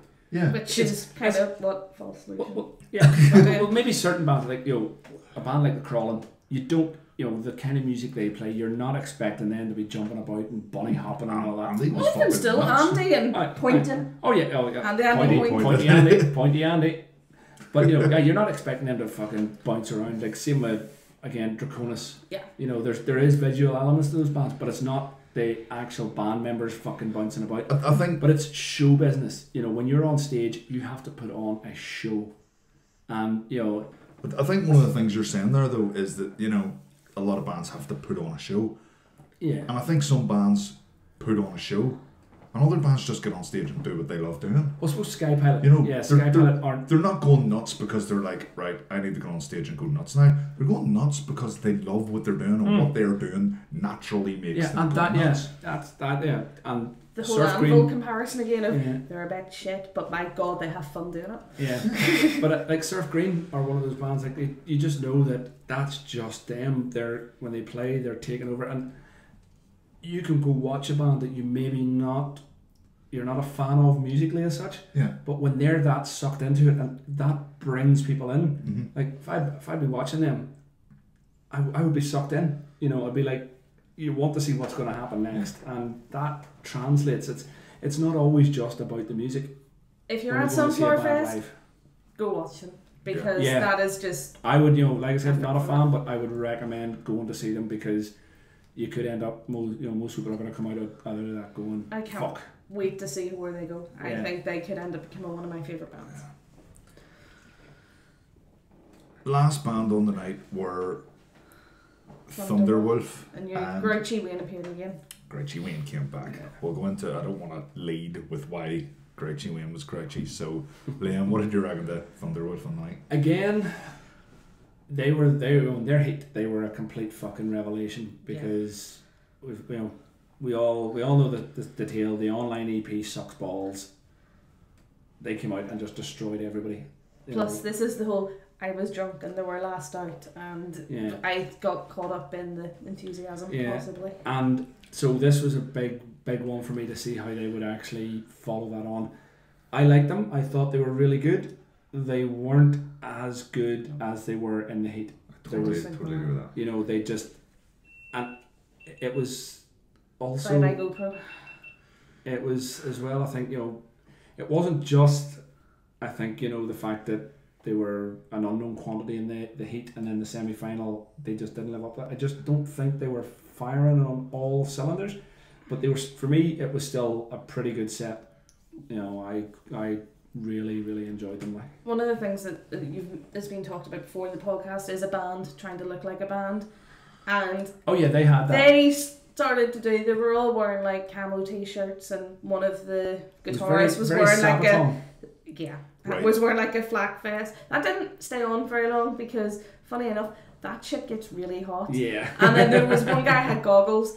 It looked a wee bit kind of half-assed, but I think that's a case of that shit's expensive. I imagine over time they're going to build that up and develop a look around it. Yeah, if you're going to do that, you've just got to fucking go straight into it. Like you said, you can't really half-ass it. If But you're at the going to same, do a I don't uniform quite look understand where the art. You know, they're called Thunderwolf. They call their I family Wolfpack. I was speaking to someone about that sort of army get-up that they attempted to do, and I described it as Poundland Sabaton. Because it was... I'm just going to be blunt about it. It was crap. Like I said, if you're going to do it, you've got to go maybe in. just in Northern about Ireland, invincible. in Northern Ireland, doing an army theme They might be a wee They bit. weren't wearing balaclavas, so it's alright. Like, you know. Yeah, Well, maybe that's the next order. I have seen a band play Belfast all in balaclavas. Yeah, I somebody shit did you that, not. yeah. It was one of the support bands for Ailstorm. Yes, that's right. Yeah. And I was shooting it, photography, and so you're trying to get a focus point on someone's face when they're wearing a balaclava. Yeah. Just That's I a know. nightmare. So that's besides the point. But yeah, if you're gonna do that, you've got to fucking commit. You've got to gotta- put the money in. Everybody has to be right. We're doing this. We're gonna wear all like the same or similar stuff. There's gonna be a theme. You can't kind of just There's half-ass it.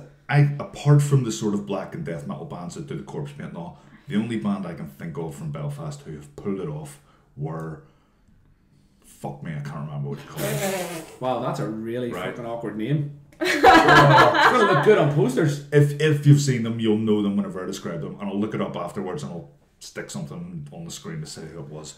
But they wore all, I think it was 3 or 4 guys in the band, they all wore black boiler suits, and they had like big metal masks that it looked like the sort of mask you would use for welding with, right? And they all had them all in black. Who was that? One of the guys in the band sadly passed away a lot of years ago, and he was a very, very highly regarded guy. Apologies, I can't remember the guy's name either. My brain's letting me down here.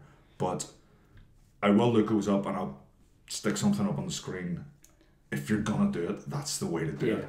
They looked outstanding. I mean, I remember seeing them, and I was going to a lot of gigs, and I didn't even know who was in the band. It was kind of like our own little Slipknot, you know, or Ghost or something like that. That is the way to do it. But going and buying a pair of goggles and a couple of camouflage t-shirts and a flak jacket, it kind of triggered me, for want of a better word. It reeks of, you know, right, we want to do this, but we're kind of it's that non-committal side of it. You know, I'm sorry, I want to invest in you. I want to believe what you're doing up there, and if you don't look like you believe in it, then I'm not gonna believe in it. And the fact that we are now sitting talking about how they look rather than how they sounded. Yes, yeah. Well, like I said, I thought they sounded quite good. You know, the initial hard-on from the first heat had died. It was now a semi. Well done. Well yep. done. But yeah, it was. I still liked them. I still thought they were really good. It just wasn't as in your face as the heat. That set me off on the wrong foot to begin with, right? Now, I know this is completely out of their control, but a couple other fans started what they would probably consider a mosh pit, but what I would consider just shoving each other into people that are just standing there. It got to the stage of they were taking most of the floor, and the band were like, move forward, and people were going, nah, because So again, those dickheads were smacking people. That was me double triggered, and then just from there, I couldn't relax and enjoy the band. I was just set off. And bit that got me. You weren't tempted to throw your arms around them when they were doing that synchronized head banging? That kind of bugged me as well. That's complaining about how people are enjoying when it doesn't affect anyone else. That's pretty much that's the definition of gatekeeping. You're right. That's proper grumpy win. Just to give context, there was loads of people headbanging kind of with their arms wrapped around each other in a row, and it just kind of made me think, this isn't the limelight. It's really, really hard to describe. Yeah, this isn't the limelight. You're not standing in front of some DJ playing Enter Sandman for the 57th Saturday night in a row. I don't think that fits into the live music scene. It's not something I see when I go out to see bands. It's something I see when I go to. You're just metal jealous discos they were and- having fun and you weren't. You're right. I mean, I am. It is really wanky. It's a stupid thing to criticize. It has absolutely nothing to do with the band that were on stage. So I totally accept that I'm being a dick, and that, but it still bugged me. Yeah, but as With a wee bit of a treat as well at the end of semi-final 3 in the form of Zlatnara. We've talked about this in the past, but I'll quickly fill you in case anyone doesn't know. Zlatnara were you like to fill people in. Zlatnara were on the scene for a couple of years with frontman Andy Campbell. Andy left. R&R came on and done a handful of shows with them. Orange Goblin, wasn't it? Yeah. And there's Supported Orange Goblin, and he was just filling in. Then a long period passed while they were looking for a new vocalist, and they announced that Aaron was coming back and he was going to do it full time. This was Aaron's first show, or at least first Belfast show. Was it his first show? No, first show back it was. First show went First- since he'd been first- announced. A warm-up first show back. before their gig in Malta. Which, I I admitted also previously that I liked Aaron with Zlatnara, but it wasn't Andy, and I just loved Andy in front of we Zlatnara. all love Andy. So I decided to take it as rather than go like draw a line in the sand, go right. This is the first time seeing him. Treat this as the first time seeing Aaron with Zlatnara because it's his first time in the role permanently, and I loved it. He Absolutely loved it. The thing is that we said like that night the sound was ropey for most of the bands. not for Zlatnara. Not for Zlatnara. Jesus, like I said, I was there for the sound check and that was scary. And yeah, they fucking Jesus. It was. He has slotted into that band now. I mean, the other gig, he maybe did. You could see he was still trying to find his and feet. he was a bit By nervous. The band God, were a bit he nervous. has fun, and he's such a performer, and he has got it. Yeah, It looked natural and looked Yeah. like he'd been doing it for years. He still needs to learn some of the lyrics. Oh yeah, and But, I think he'll get once he gets gets a bit more comfortable with the songs and his sort of stage persona. He'll get up because there were still moments where he's a wee bit kind of maybe unsure. And what I love stuff, about it but- is that he isn't just copying Andy. He's come in and he's got his own, but That's it how it seems had to to have be. fitted in. Yeah. It's been developed a bit from the last. When he was doing the fill-in time, he put his own spin on Bad Case of the Devil. Yeah. And I didn't like it. I just didn't. I love it. Because when I'm in Zlatnara, I'm singing along, at least the songs that I know. And when I was singing along Bad Case of the Devil originally with him, my lyrics weren't landing with him because he had changed the delivery.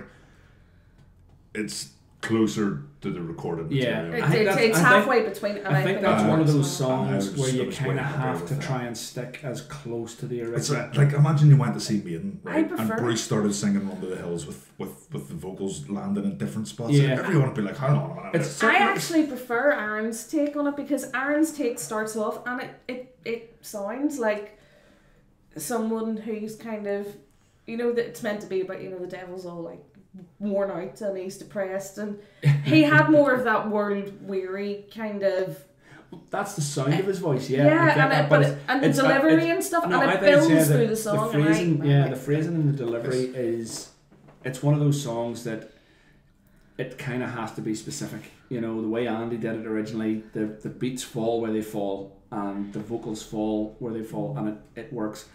I agree with you. The first time I saw Aaron doing that, it was like it just seems wrong because it seems like out of time or something. It's getting back in, but everything else is. If they were that'll be the one gonna, small gripe. if they were going to Everything do else is that, great. if they were going to change it going forward, They need to change the music as well. I'd want them to re-record it because well, I the would video want- done with it, so I can't really. I don't know. You can. But I think Either they'll way, get better with that. But again, we're getting into Nitpicking. the nitty gritty. We're nitpicking. Well, we're all sold on the performance. Yeah. We're Oh, all sold. unreal. Thing is, great. And you're Aaron's lost voice, in it. Aaron has Jesus. It's like Neil Fallon from Clutch. If he was raised on Slayer, I think there's just that heaviness to him.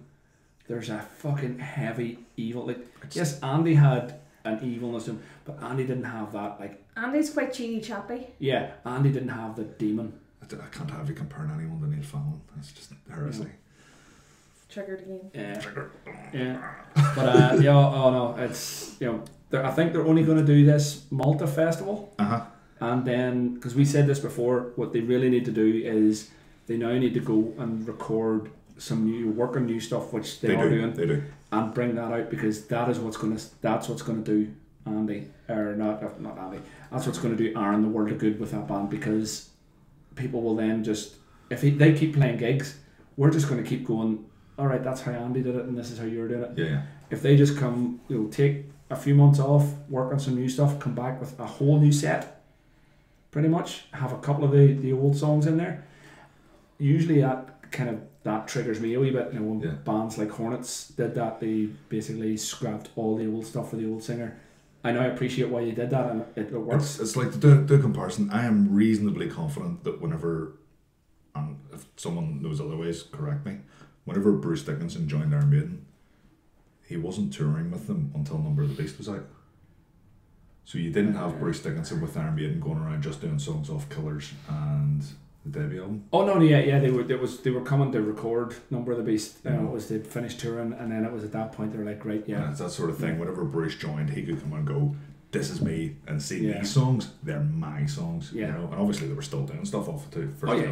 People are always gonna kick up and go, "You're not the first guy." But I think with this, these Zlatan era have now a chance to give us a whole bunch of new shit. And like I said, having spoken to them, they're working on it. They've got stuff, but they don't. They didn't want to bring anything out half-assed for this gig, and because that just wouldn't have been right. They're gonna go back. They're gonna sit and work, and I think we're gonna get our fucking heads caved in. So on the night, the two bands that went through were Oracle, which we all expected. Yeah. And then Thunderwolf went through, which gives us a grand final of who's got the best memory? Who knows all 6 bands? Cursed Sun, Ketos, Lockhorns, You're reading them. Shut up. Death of a Salesman, Oracle, and Thunderwolf. Now, to be fair, when this whole thing started, this was pretty much the lineup we all would have maybe take out Thunderwolf for Elder Druid. Take out Thunderwolf, put in Elder Druid. Yeah, that's what we thought would have been the final. But I'm going to say, I am still surprised at how close it is. I think more of them bands have stepped up than... Another band I want to mention, because I'll talk about them in a bit, is... Haven't seen them again since. Disconnect. Could have done better. I think they just had a really fucking... They were unfortunate. They went in a bad heat. But I think, once again, it goes back to that whole thing we've said about so many bands. Next year... if they keep next year. I think the strength of bands in the competition this year, it goes to show there's still a few more years in this for Belfast. Yeah. It's mind blowing. So I think next year, aside from finalists, Elder Druid and Disconnect, if they enter again next year. I actually think Elder Druid might make it there on their own. They've had tours and stuff in the UK. This year? Yeah. No, not this year, maybe next year. Yeah, I think you're right. They toured with 10 Ton Slug. Yeah, they've got plans. I've spoke to Jake, and they're not sitting on their ass with their twiddling their thumbs. They're getting shit going. And people that have seen them, like the people who've been commenting on the Bloodstock groups, are the people that have the say over bands that are playing. Yeah, and I know from having conversations in that group, people involved in Bloodstock have spotted Elder Druid and they are taking notice. Yeah. So I can see them, maybe not this year, maybe next year. I think they'll need to enter. I think you're right there. Let's do a usual thing then. Who do you want to go to Bloodstock? Who do you think's going to Bloodstock? I think this is quite possibly the hardest question. Obviously we've all got a lot of love for the Cursed Sun boys. They've been plugging away at this for so long, and we've all said it. They've never been as good as they are now. I agree with that. The kind of the emotional side of it would maybe say them. I think if I'm gonna, it's between two bands for me when I look at that lineup, and it's Death of a Salesman and Oracle. I'm torn. Those are the two I'm gunning for. You know. Okay. Because I'm going to push you though. One band you want to go, one band you think will go. It's so hard. It's so fucking difficult. I'll give you a minute to think about it then, Claire. I'm gonna say this is. I think there's 5 bands actually could win it, and Yeah. I think a lot of it's going to come down to the running order and Yeah, what that's they do on the gonna be night. a massive thing this time. And I feel terrible, but I think Thunderwolf are just that level below. They are. I At the don't minute, yes. think. And no disrespect to them because I think they've done fantastic, and I'm looking forward to see where they go. Yeah. Until last night, I was actually going to say it's between 4. With Lockhorns, who we've pegged from the start, KDOS, who've just been unreal, Yeah. Cursed Sun, who are playing better than they've ever played, and Death of a Salesman. I'd actually kind of wrote Oracle off, which is terrible because I love them. We saw Oracle last night, and that was their warm-up for it, and they destroyed the place. If they do that on the night, I think they could. And that's it. I honestly think it could be between any of the 5. And I think they all deserve it. They'll all represent us brilliantly. And you're going to push me for a decision. I'm going to be a dick and push you. Who do you want to go? Who do you think will go? I think bands that would make the most of it would be Death of a Salesman. Yeah. I think one thing we haven't mentioned, they were on BBC Radio Ulster, Yes. They plugging were. the competition and plugging themselves. I think they would be the ones that will go there and they will work the hardest, and I think they will be the ones that are most likely to run with it and turn it into something. Who do I want to win? It's fucking... Oh jeez, I mean, I'll be happy for any of them. Yeah. Bloody splinters in both your bums. It sitting is. there on the fence. And do you know what? I'm gonna.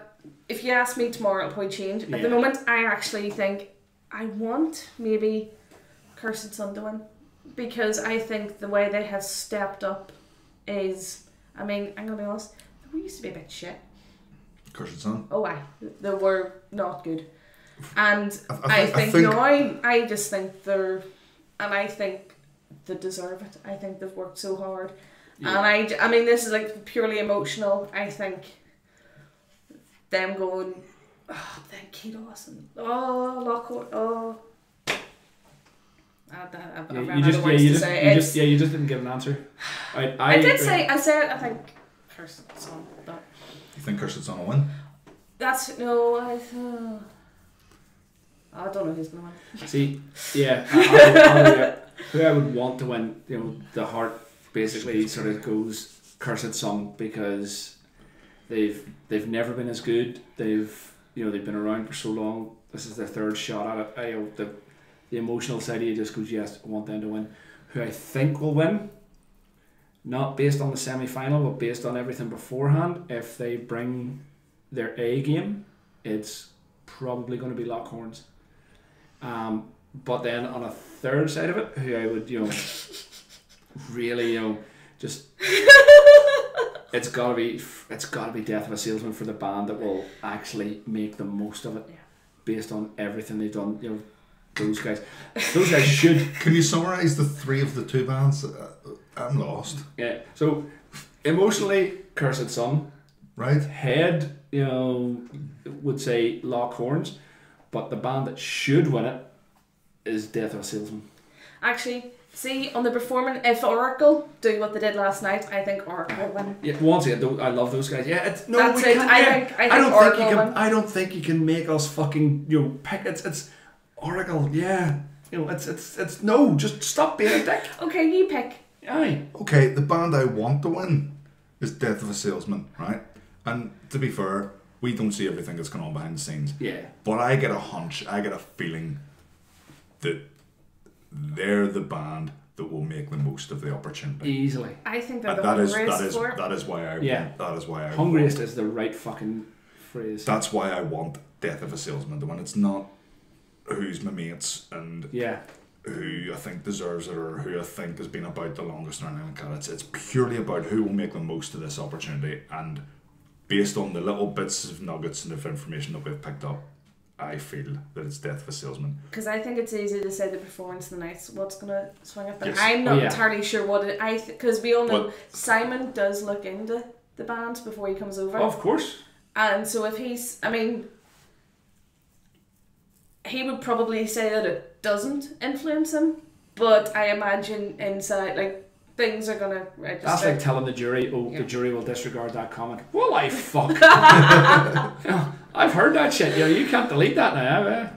And the band that I actually think, the band I think that's going to Bloodstock is Lockhorns. Because I think they're the slickest of all the bands. I think they're the band that will impress the most. I Yeah. think they're the band that Simon Hall will look at and go, That's an international. My fucking counterpoint to that is, fuck me, they could do the Sophie staging now. Yeah. my counterpoint to that is, what are they doing different than they did a year ago See, yeah, when they were in the that's final? that's a fucking Not great point. going up against Shrouded. They have released one single since then. that- yeah. And do you know, I mean, Yeah. but I there's, don't- I don't Yeah, think yeah, their that- show has changed much. No, that's a fucking good point. And I mean, Simon always comments on bands he's seen before, and You have to do something different. Yeah. I think that might work in Cursed Sun's favour because they're going to do something completely different. Well, I wouldn't say completely. They're just better than they were Yeah. the last couple of times they played. It's like Oracle. I think, as much as I love them and stuff, I just think there's just a wee bit of something not quite there just yet With Oracle. in regards to playing a massive festival. I think those guys need to go out on a proper tour. Which they have, well, they've won around Ireland. No. I mean, like, you know, Yeah. they need to get the fuck out of this wee shithole and play the UK, play, you know, England, Scotland, get over to Europe, you know, actually see others and learn a wee bit more. Because see if they get that experience. Jesus Christ, like that's like dropping the fucking H-bomb. Like those guys will just become something that, you know, just can't be kept here anymore. Are we basically saying that it might come too early for Oracle? That they might be better getting a wee bit of experience before they win? No. I think this is getting experience. You know, because how many bands have played it? You know, played the finals a couple of times. It's weird because this has only been going 4 years now. This is the 4th year. You know, so every band that wins it, it's always going to be it's their first time playing it. You know, so there are going to be bands that it's like, yes, it's good that you play this year. It's maybe not right for you now, but if you take this and run with it properly and do what needs to be done, the second time you do it, you know.